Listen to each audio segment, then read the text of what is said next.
Hey guys, so I want to give you an updated video today.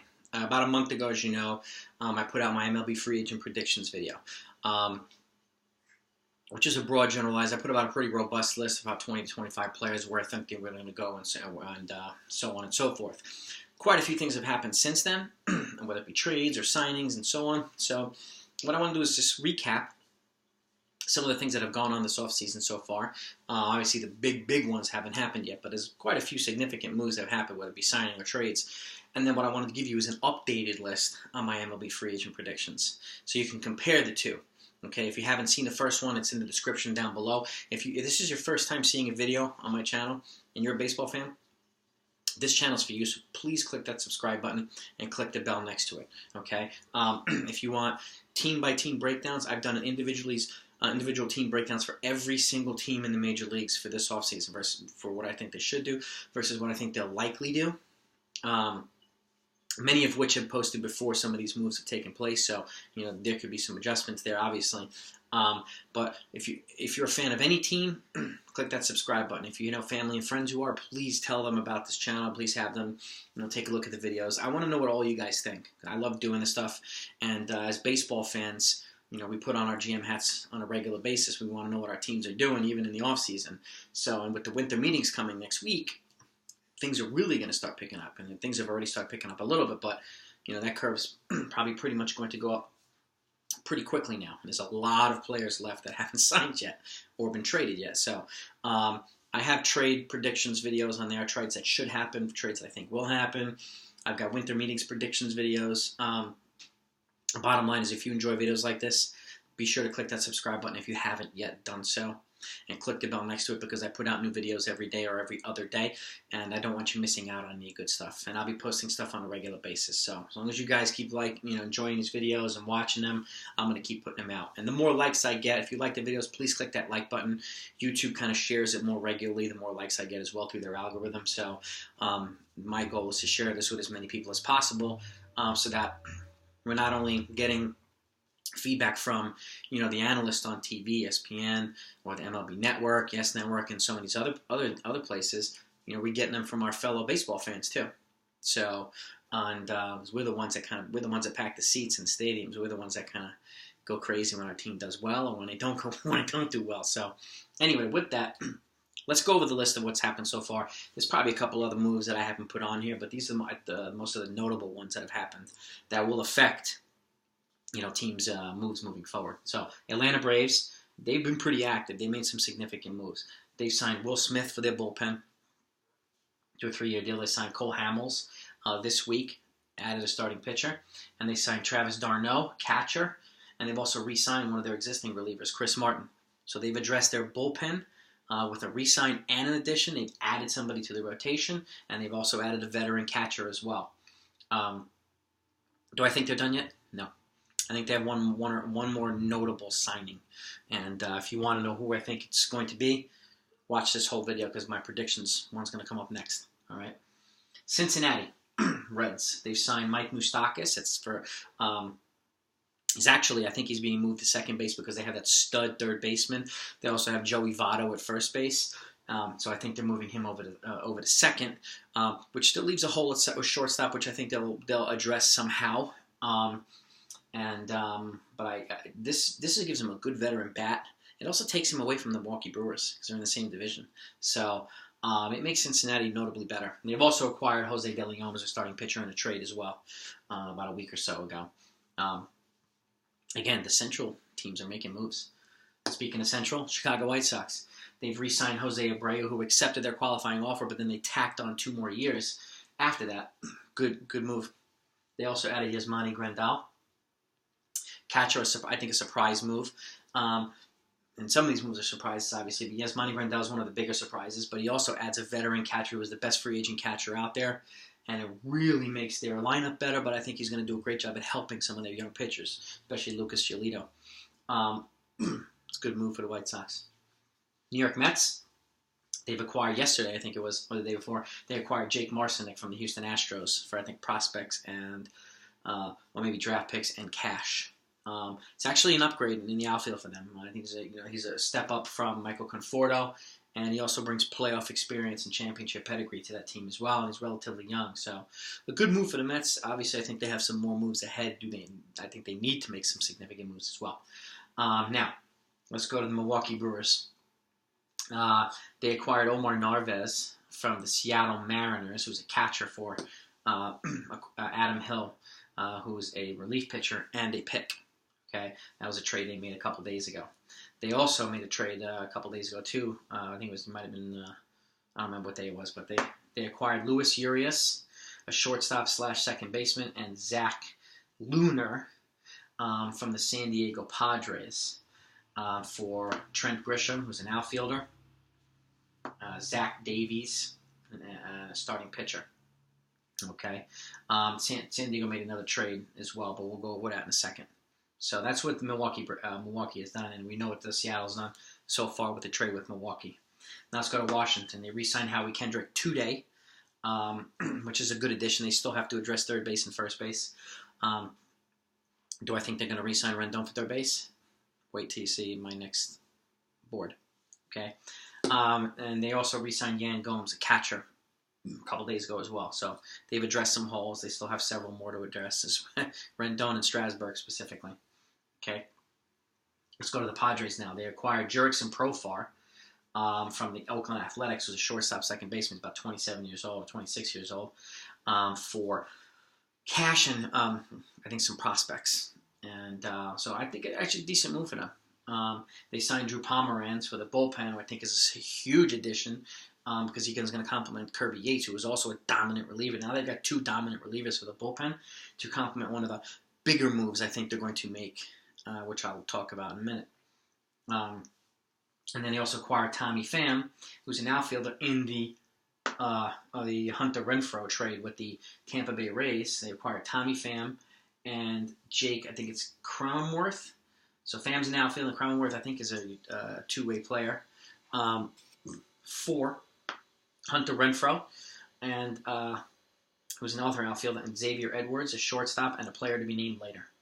So that's who Tampa Bay acquired. This is who San Diego acquired. So it's crazy because Blake Snell kind of showed some reaction to the trade today. He was a little taken aback by it. It was funny.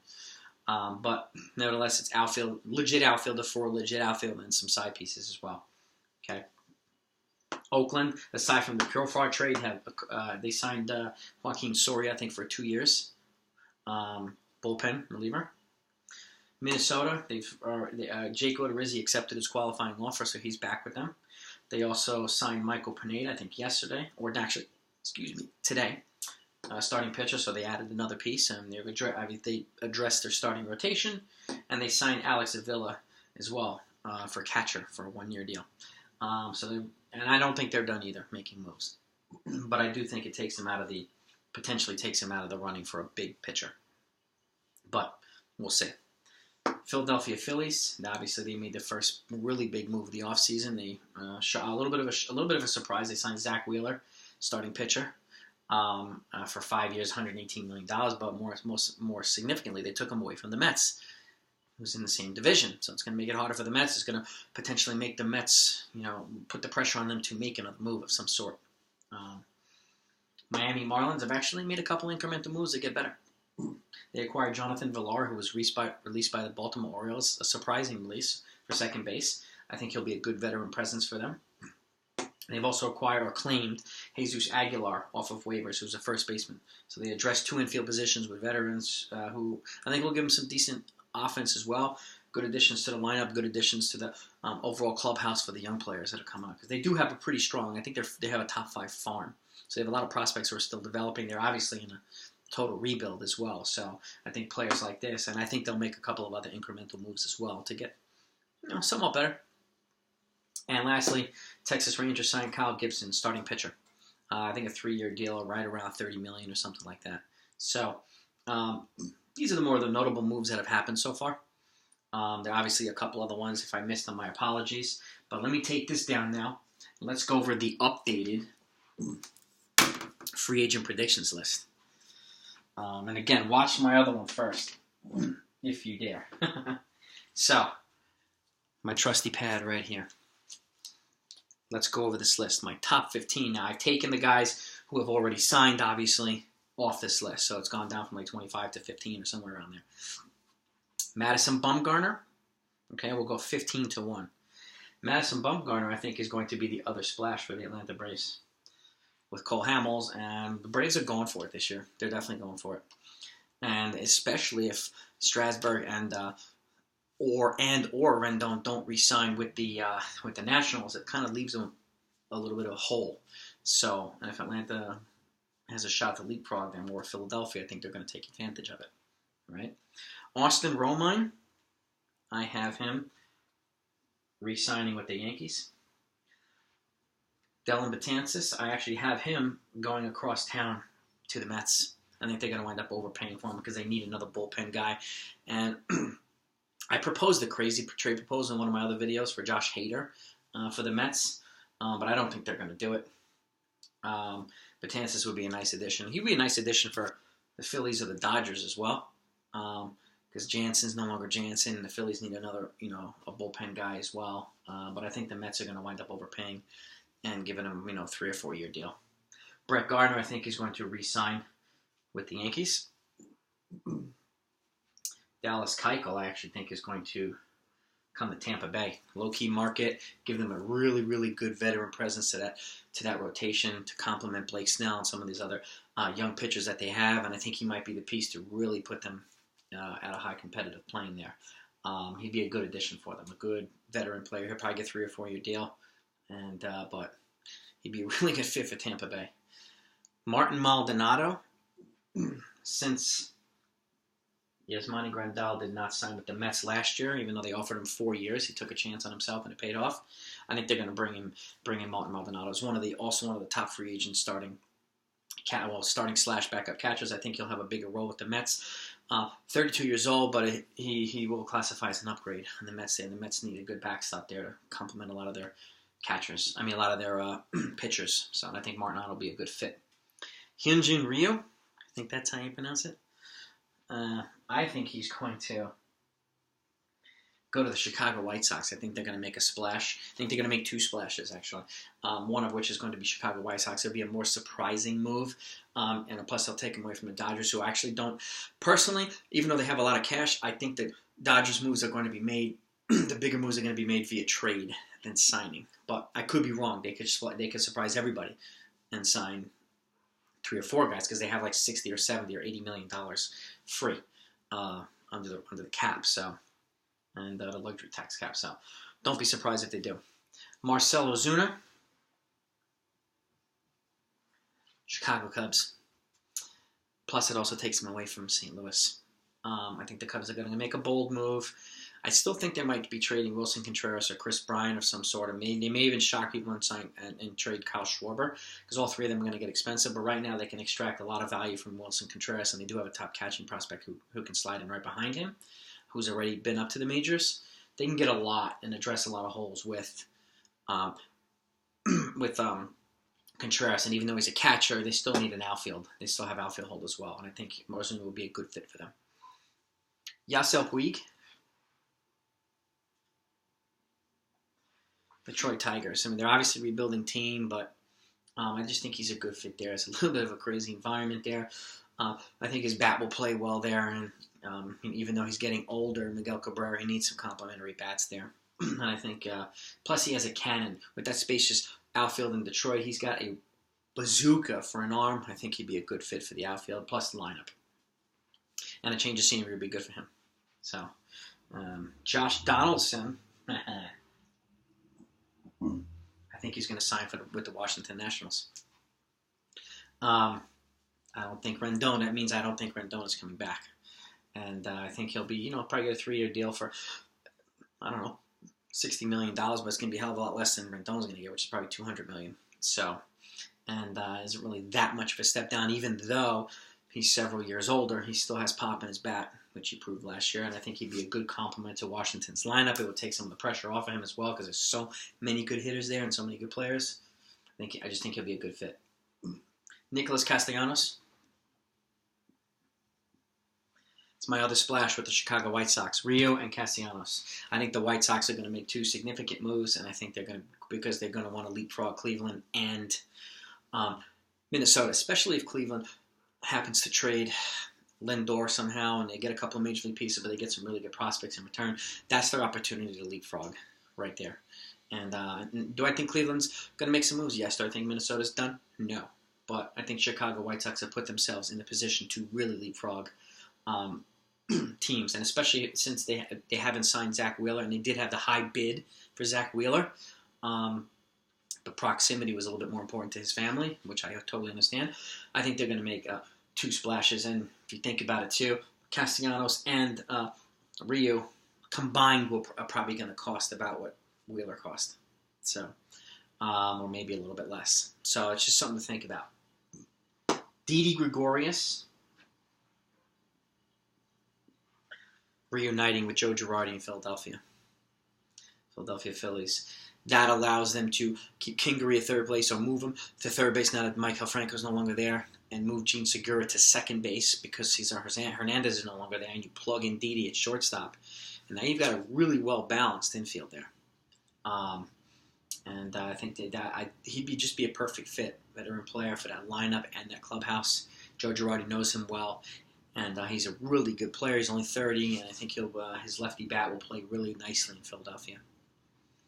Anthony Rendon, since he's not coming back to Washington, I think he's going to put his cowboy boots on and go to the Texas Rangers. I think they're going to make a ridiculous bid for him, and not of the A-Rod magnitude with their 10-year, $252 million. But I won't be surprised if he gets 7 years or 6 years at close to $200 million. I would not be surprised at all. So, does that mean that I think Steven Strasburg is going to go back to the Washington Nationals? No, I do not. I think he's going to sign with the Los Angeles Angels. That also means I don't think the Angels are going to get Garrett Cole.